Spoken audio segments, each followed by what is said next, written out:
George Galloway, British MP, is with us now on the line from London. Mr. Galloway, I believe you were one of the MPs who raised that issue of Israel's weapons and the concerns about them.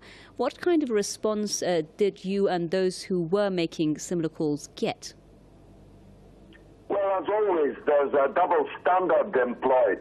The whole regime of sanctions, which has caused so much pain in Iran, was imposed because of the fear that Iran might one day make a nuclear weapon, whilst Israel has, as you've just said, hundreds of nuclear weapons. Not only is it not sanctioned, it is endlessly rewarded with more funds and more money and more diplomatic and political support. So although the British government has moved on its attitude to the Islamic Republic, we are still some way off from forcing the British government to move on its relationship with the Zionist state.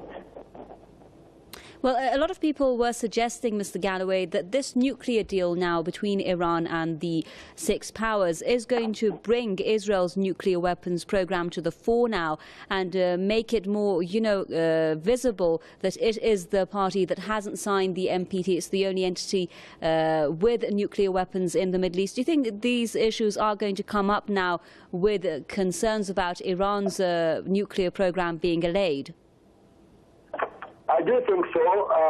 Some of us have been making this very point for more than 30 years, since Mordechai Vanunu told us about Israel's nuclear weapons, he having worked in the nuclear weapons plant at Dimona in the Negev in occupied Palestine. But you're right. Now that there's been all this hullabaloo about Iran and nuclear questions, it unveils all over again the grotesque truth that the country which talks most about Iran's nuclear question is the country which is illegally holding hundreds of nuclear weapons, which have never been inspected, which are subject to no treaty, and Israel refuses even to confirm that which we all know to be true, that it is a nuclear weapons power. So the demand will grow for a nuclear weapons-free Middle East, and that requires the destruction of Israel's nuclear weapons armory. And how big of a threat do you see Israel's nuclear weapons and its nuclear weapons program? Because some people who are supporting Israel's position are saying that Israel shouldn't be seen as a nuclear threat in the region, and it hasn't threatened anyone with the use of nuclear weapons. Well, it hasn't threatened anyone with the use of nuclear weapons because it lies about the fact that it has them.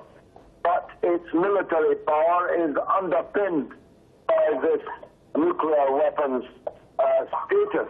However, I must tell you that nuclear weapons are useless against people who refuse to be intimidated by them. If the Iranian people had been frightened or intimidated by Israel's nuclear weapons, they would have surrendered all their rights.